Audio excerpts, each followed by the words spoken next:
Hello बच्चों, welcome back to the YouTube channel all over learning for you. And yes, आप सब जानते हो कि हमने स्टार्ट किया है gravitation chapter right for class 10th SSC Maharashtra state board बच्चों राइट। तो अभी हमने ये क्लास 10th के लिए जो हमने ये स्टार्ट किया है, इसमें आप सबको पता है कि ऑलरेडी इसके 3 वीडियो लेक्चर्स हमने अपलोड कर दिए हैं। अगर आपने नहीं देखा है तो please go and visit that. बहुत ही ऑसम लेक्चर्स है बच्चों। And today we are going to do yes lecture number 4। तो आज हमारा होने वाला लेक्चर नंबर 4। तो यस, आज के लेक्चर में हम क्या अंडरस्टैंड करने वाले हैं, तो yes you will understand how low and high tide occurs right. तो ये बहुत ही इंपॉर्टेंट टॉपिक है कि कैसे लो टाइड हाई टाइड होता है राइट। देखो, ये कुछ चीजें होती हैं जो जनरल नॉलेज होती है, आपको पता होना जरूरी है because you are a science student right. तो ये आपको पता होना जरूरी है। And yes, we will also understand that is earth gravitational force right. इसके बाद का जो टॉपिक है that is acceleration due to gravity, that we do in the next class, next lecture में। आज हम इन दो टॉपिक्स पे बहुत ही डीपली बात करेंगे और इन दो टॉपिक्स को अंडरस्टैंड करेंगे कुछ एग्जाम्पल से, जो कि आपको बहुत ही फैसिनेटिंग लगेंगे बच्चों। ठीक है, तो स्टार्ट करते हैं आज की क्लास को। वेल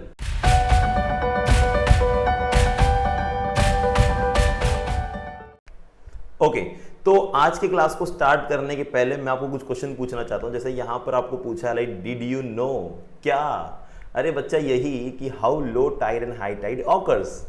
चलो हम इस पे बात करते हैं भाई, लो टाइड हाई टाइड कैसे होती है, इसके लिए क्या पैरामीटर्स है जो डिसाइड करते हैं कि लो टाइड या हाई टाइड होगी राइट। तो उसके लिए हम क्या करते हैं, सबसे पहले हम कंसिडर करते हैं हमारे अर्थ को और कंसिडर करते हैं हमारे मून को। तो जैसा आप देख रहे हो, हमने अर्थ और मून कंसिडर कर लिया, ठीक है।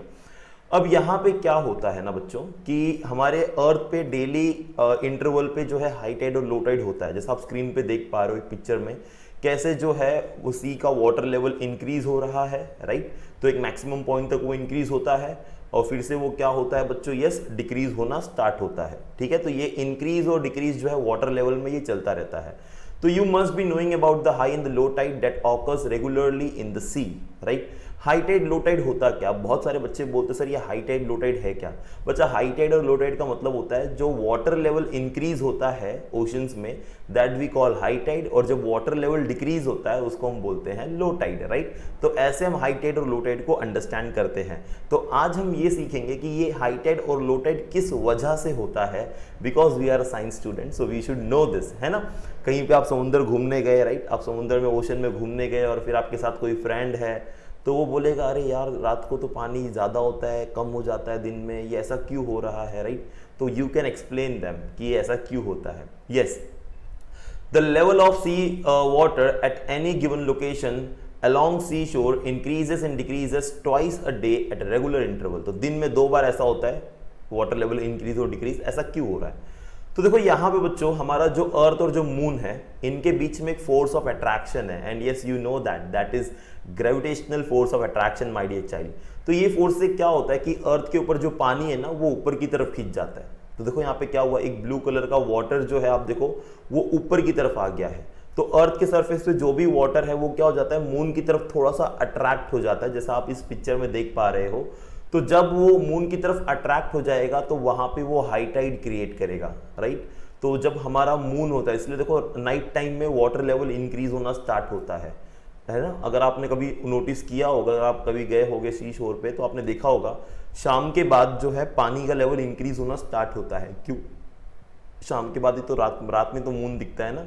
तो यहाँ पे क्या होता है, वाटर लेवल फिर इंक्रीज होना स्टार्ट होता है और फिर जैसे जैसे सुबह होगी, सुबह होने के बाद फिर वापस वो डिक्रीज होना स्टार्ट होगा, बट रात में मैक्सिमम इंक्रीज हो जाता है। तो ये इंक्रीज कैसे हो रहा है? तो because of the gravitational force, तो वो हाई टाइड क्रिएट करेगा और उसी के 90 डिग्री एंगल पे वो क्या क्रिएट करेगा, लो टाइड क्रिएट करेगा, जैसा आप देख रहे हो राइट। तो 90 डिग्री के एंगल पे क्या क्रिएट हो रहा है, लो टाइड क्रिएट हो रहा है। अब जैसे जैसे हमारा मून रिवॉल्व करेगा राइट, तो वैसे वैसे हाई टाइड और लो टाइड भी रिवॉल्व होते हैं। तो यहाँ पे देखो क्या लिखा है हमने, the level of water in the sea changes because of the gravitational force exerted by the moon. तो हमारे जो वाटर लेवल है वो क्यों चेंज हो रहा है, because of the gravitational force right. So water low tide and high tide directly under the moon gets pulled towards the moon and the level of water goes up. तो क्या होता है, जो अर्थ सरफेस पे जो water है वो पुल होता है, खिंचाव होता है उसके ऊपर, कहाँ पे, because of the gravitational force. जैसे 2 मैग्नेट होते हैं ना, तो मैग्नेट कैसे खींचते हैं दूसरे मैग्नेट को, तो वैसे यहाँ पे हमारा जो मून है वो क्या करता है, वो अर्थ के सरफेस पे जो वाटर उसको खींचता है राइट।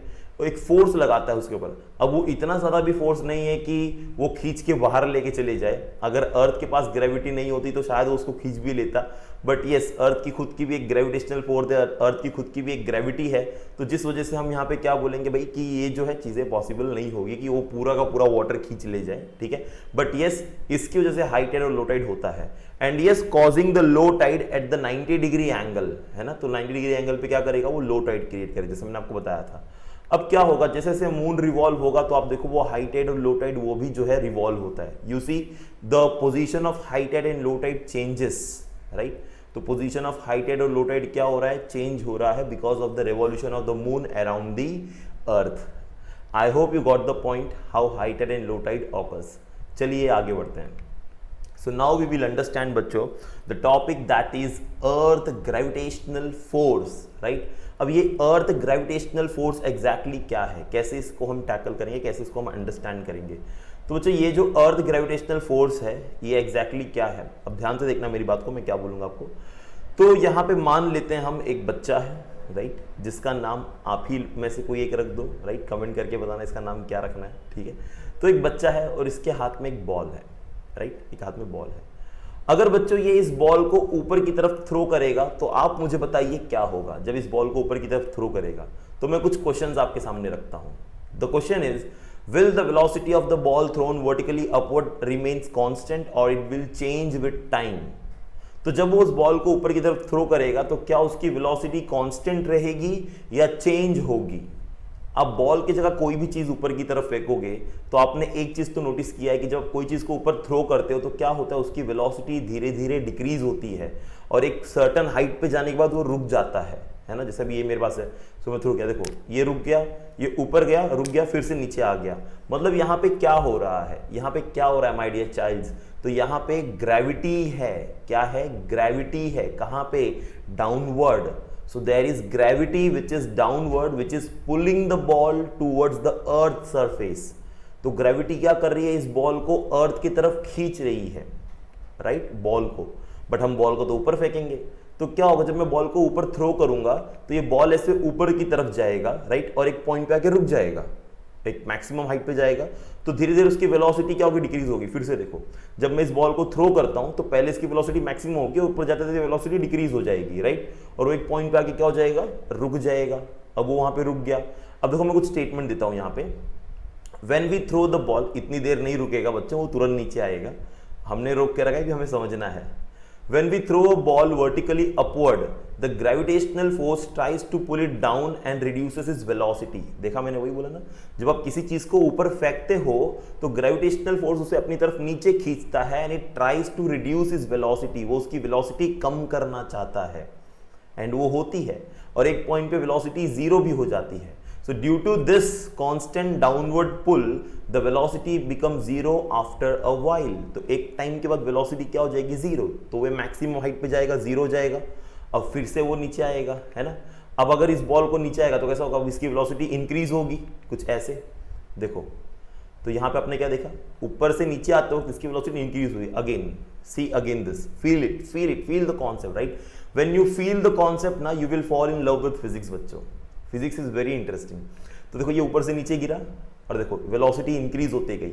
मतलब क्या हुआ, while falling downward velocity increases. क्यों, बिकॉज ग्रेविटी उसी डायरेक्शन में है जिस डायरेक्शन में बॉल नीचे गिर रहा है ना। अभी आप लोगों ने नोटिस किया होगा, अगर कोई चीज आगे जा रही है उसको और धक्का दो तो वो और आगे जाएगा। तो यहाँ पे वही हो रहा है, वो बॉल नीचे आ रहा है और ग्रेविटी उसको और नीचे खींच रही है, तो इसलिए क्या होती है, उसकी वेलोसिटी और ज्यादा इंक्रीज हो जाती है। यस, तो इसको हम क्या बोलते हैं, तो yes, the pull continues to be exerted and the ball starts moving vertically downward towards the center of the earth under its influence. That's it. तो अर्थ के इन्फ्लुएंस में, ग्रेविटेशनल फोर्स के इन्फ्लुएंस में बॉल हमारा क्या होगा, नीचे गिरना जो है स्टार्ट हो जाएगा, ठीक है, और उसकी वेलोसिटी बढ़ते जाएगी। अब इसका जो आंसर है, इसकी वेलोसिटी क्यों इंक्रीज होती है व्हाइल फॉलिंग डाउनवर्ड एंड क्यों डिक्रीज होती है व्हाइल गोइंग अपवर्ड, इसका आंसर है बच्चों एक्सेलरेशन ड्यू टू ग्रेविटी में। And that is the next topic. Next lecture में हम कवर करेंगे एक्सेलरेशन ड्यू टू ग्रेविटी और बहुत ही सुंदर सुंदर एग्जाम्पल्स लेके आएंगे जिससे आपको बहुत मजा आए बच्चों उन टॉपिक्स को अंडरस्टैंड करने में, right. I hope this point is clear to you. थोड़ा सा आगे बढ़ते हैं। तो यहाँ पे आगे बढ़ना तो हम क्या सीखने वाले हैं अभी, अब मेरी बात को बहुत ध्यान से सुनना सभी लोग।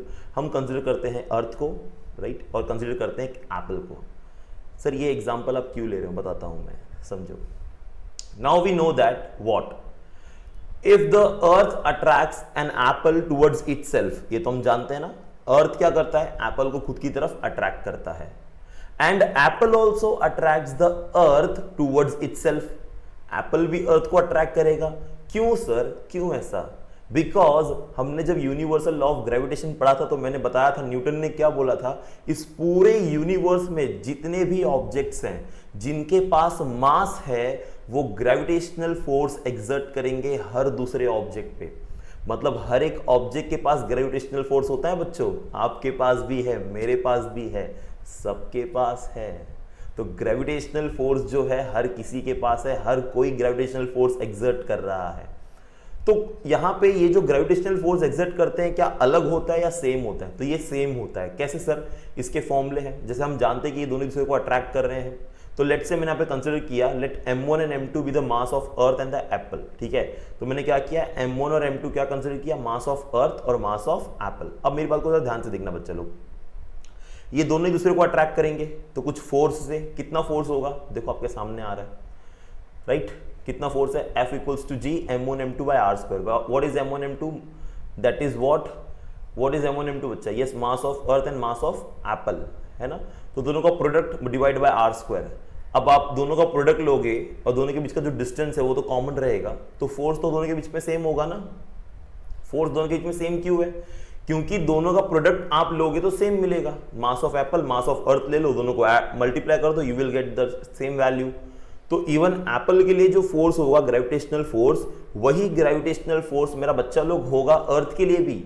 मतलब ये होता है सर, जितने फोर्स से अर्थ अट्रैक्ट करेगा एप्पल को, उतने ही फोर्स से एप्पल भी अट्रैक्ट करेगा अर्थ को।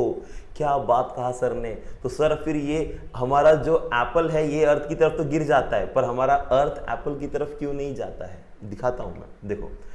जैसे आप सब जानते हो कि जो एप्पल है, राइट, तो मैं अभी क्वेश्चन यहाँ पे फिर से एक दे रहा हूं, Why then does the apple fall towards the earth but the earth does not move towards the apple? तो हमारा अर्थ तो एप्पल की तरफ नहीं जाता है, बट एप्पल अर्थ की तरफ आता है। तो इसका हम रीजन देखेंगे। तो ये क्या कहा सर आपने? देखो दोनों के बीच में ग्रेविटेशनल फोर्स है, दोनों एक दूसरे को अट्रैक्ट कर रहे हैं, तो क्या होगा, हमारा जो एप्पल है वो अर्थ की तरफ तो अट्रैक्ट हो जाता है, राइट। तो इसलिए एप्पल क्या गिरता है, अर्थ पे गिर जाता है। बट कभी आपने सोचा है कि अर्थ अट्रैक्ट हो जाए एप्पल की तरफ? Oh my god sir, how is this possible? No, this is not possible. ये पॉसिबल होगा ही नहीं। क्यों नहीं सर? अगर दोनों सेम फोर्स लगा रहे हैं तो ये पॉसिबल क्यों नहीं है? Yes, the reason is here, both the objects and the earth are subjected to the same force of gravity. दोनों को सेम फोर्स ऑफ ग्रेविटी है। When you let go the apple, both will start move and accelerate towards each other. तो जब दोनों को आप release कर देते हो एप्पल को, अर्थ को, तो यहाँ पे एप्पल भी अर्थ की तरफ अट्रैक्ट होगा, अर्थ भी एप्पल की तरफ अट्रैक्ट होगा, दोनों एक दूसरे की तरफ अट्रैक्ट होंगे, राइट, दोनों एक दूसरे की तरफ अट्रैक्ट होंगे। The rate of acceleration being inversely proportional to their inertial mass. बच्चा यहाँ पे जो एक्सेलरेशन होता है वो इनवर्सली प्रोपोर्शनल होता है उनके मास से। अब देखो इनवर्स प्रोपोर्शन रिलेशन कई बार हमने पढ़ चुका है। तो इनवर्स प्रोपोर्शन का मतलब क्या होता है कि acceleration is inversely proportional to mass. इसका मतलब क्या है? इसका मतलब ये होता है बच्चों कि अगर आपका मास काफी ज्यादा होगा ना तो आपका एक्सेलरेशन काफी छोटा होगा, और अगर आपका मास काफी छोटा होगा तो एक्सेलरेशन बहुत बड़ा होगा। That's the reason why earth is not getting attracted towards the, like why earth is not getting fall towards the like apple. Earth Apple के ऊपर क्यों नहीं गिरता बट एप्पल अर्थ पे गिर जाता है? द रीजन इज दैट कि अर्थ का मास बहुत ज्यादा है, और मास बहुत ज्यादा होने से क्या होता है बच्चों कि उसका एक्सेलरेशन काफी कम हो जाता है। काफी कम मतलब यू कैन से इट इज नेग्लिजिबल। नेग्लिजिबल मतलब आप उसको जीरो भी कंसिडर कर सकते हो, इतना छोटा उसका जो है एक्सेलरेशन हो जाता है। इसलिए अर्थ कभी भी उस ऑब्जेक्ट की तरफ अट्रैक्ट नहीं होगा। Yes my dear child, so what is the reason? The reason is that the mass, जितना ज्यादा मास है ना। सिंपल सी बात है। अभी मैं आगे आपको कंसिडर करूंगा कुछ एग्जांपल्स और बात समझ में आएगी। तो वही एग्जांपल आप सन का और अर्थ का भी ले लो। देखो अभी सन अर्थ को अपनी तरफ खींच रहा है, इवन अर्थ भी सन को खींच रहा है। हमारा मून जो है वो अर्थ की तरफ अट्रैक्ट हो रहा है, अर्थ भी मून की तरफ अट्रैक्ट हो रहा है। But again I will let you a question towards you, ठीक है, और वो क्वेश्चन मेरा ये होगा कि हमने कंसिडर कर लिया एक अर्थ और हमने कंसिडर कर लिया एक मून। अब मैं आपसे एक क्वेश्चन कहता हूं बच्चों कि हमारा जो अर्थ है और जो मून है, जिस तरीके से एप्पल फॉल हो गया अर्थ के ऊपर, उस तरीके से मून क्यों नहीं फॉल होता है? यहाँ भी तो ग्रेविटेशनल फोर्स है और कंपेरेटिवली अर्थ का मास तो मून से ज़्यादा है, तो ये भी इसको अपनी तरफ अट्रैक्ट कर लेना चाहिए, बट ऐसा नहीं होता है। चलो पढ़ते हैं क्यों। तो ऐसा अभी देखो, इन दोनों के बीच में there is a gravitational force of attraction, right? The gravitational force due to the earth also acts on the moon because of which it revolves around the earth। अब उल्टा हो रहा है, देखो ग्रेविटेशनल फोर्स है तो ये रिवॉल्व हो रहा है, तो एप्पल क्यों नहीं रिवॉल्व हो रहा था? सर सब्र रखो, बताता हूं, ठीक है। तो ये रिवॉल्व हो रहा है, इतना हम समझो कि ग्रेविटेशनल फोर्स की वजह से क्या हो रहा है, हमारा जो मून है वो अर्थ के अराउंड रिवॉल्व हो रहा है, राइट? तो हम यहाँ पे क्या स्टेटमेंट देते हैं? The earth attracts them towards itself, but unlike the apple falling, they do not fall on the earth. Why? दोनों एक दूसरे को अट्रैक्ट कर रहे हैं, अर्थ मून को अट्रैक्ट कर रहा है उसी तरीके से जैसे वो एप्पल को भी अट्रैक्ट कर रहा था, बट एप्पल अर्थ पे गिर रहा था, मून क्यों नहीं अर्थ पे गिर रहा है? Why sir, why? रुको जरा, सब्र रखो। द रीजन इज, तो देखो ये ऐसे अट्रैक्ट हो जाना चाहिए था, मैं फिर से दिखाता हूं, मैं आपके बोलने जब मैं भूल गया। अब देखो ये मून ऐसे अट्रैक्ट हो जाना चाहिए था ना, ऐसे। बेट ऐसा होगा नहीं, ऐसा होगा तो सब ब्लास्ट खत्म, जिंदगी खत्म अर्थ पे, right? This is not possible. कभी भी मून अर्थ की तरफ अट्रैक्ट नहीं होगा। तो सर क्या होगा फिर? अगर मून अर्थ की तरफ अट्रैक्ट नहीं होता है तो क्या होता है यहाँ पे? बच्चा लोग, I will give the statement. The statement is here. This is because the velocity of the moon and the satellite. तो देखो हम अगर मून की बात करें या किसी सैटेलाइट की भी बात करें जो अर्थ के अराउंड घूमते रहते हैं, ठीक है, तो हम दोनों को एग्जांपल एक साथ ही लेके पढ़ रहे हैं अभी, ठीक है, अलोंग देयर ऑर्बिट। तो हमें पता है कि हमारा मून है या कोई भी सैटेलाइट है तो वो एक ऑर्बिट में अर्थ के अराउंड घूमता रहता है, ठीक है। If this velocity was not there, अगर उनके पास वो वेलोसिटी नहीं होती, so they would have fall on the earth, जैसा मैंने आपको अभी दिखाया, ठीक है। तो कौन सी वेलोसिटी इनके पास है बच्चा लोग? तो इनके पास है क्रिटिकल वेलोसिटी। क्या है? So critical velocity is the minimum velocity given to the satellite और द अर्थ। तो सॉरी, सैटेलाइट और द मून। तो मून को तो हमने वो वेलोसिटी दी नहीं, उसके पास पहले से ही वो वेलोसिटी है। बट अगर हम कोई एक रॉकेट लॉन्च करते हैं, कोई एक सैटेलाइट लॉन्च करते हैं और हम चाहते हैं कि वो सैटेलाइट अर्थ के आजू बाजू घूमता रहे, तो उसे मुझे एक मिनिमम वेलोसिटी देनी पड़ती है कि वो घूमता रहे और वो अर्थ उसको अपनी तरफ खींच ना ले, राइट? अगर उसके पास वो मिनिमम वेलोसिटी नहीं होगी ना बच्चों, तो वो क्या होगा पता है? वो सीधा अर्थ उसको अपनी तरफ खींच लेगा। सो जो क्रिटिकल वेलोसिटी होती है उसको हम बोलते हैं minimum velocity given to the object so that the object will revolve around the earth, ठीक है।